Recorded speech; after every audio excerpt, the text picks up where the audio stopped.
Well, just last week, we told you about calls for better development and planning down at the Erie Basin Marina. Well, one city lawmaker said that there's too much inactivity along that part of the waterfront.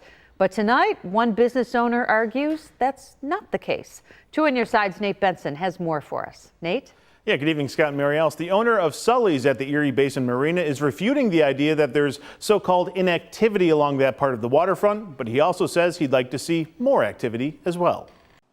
Let's start with the part where I eat crow, so to speak, or for the sake of B-roll, some seagull. Last week when I said that the closest place to get a meal if you're enjoying a day at the marina was the Naval Park, well, that turned out to be wrong. I completely overlooked Sully's.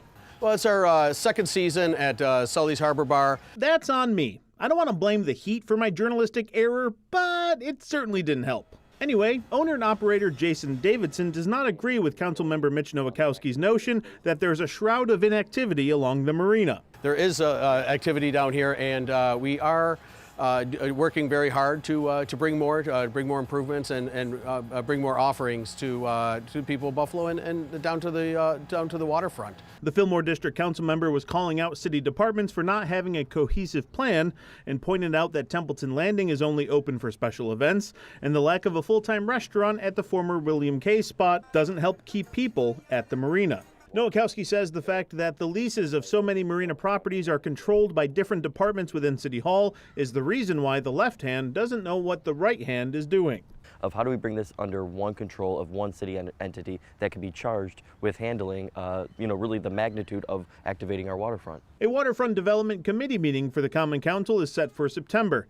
Nowakowski wants to invite all the stakeholders to the table. A spokesperson for the city says that it will take the summer to talk with stakeholders and leaseholders about activity at the marina. Davidson wants things to move a little quicker. I don't want to wait till September, though. It's early July. Let's start the conversation now. As to what he would like to see, Davidson says there needs to be more things to draw people to the marina, and it doesn't have to be complicated or expensive. I mean, when I go to Cape Cod, Hyannisport, I see all these little artisan pop-ups, and I think that would be so cool down here. They do it once in a while at Canal Side, but there's tons of great little waterfront spots in other cities that can create a roadmap that doesn't have to be an expensive, overhaul, but just some great ideas that'll give people, some more things to do down here and draw them down, from Canal Side.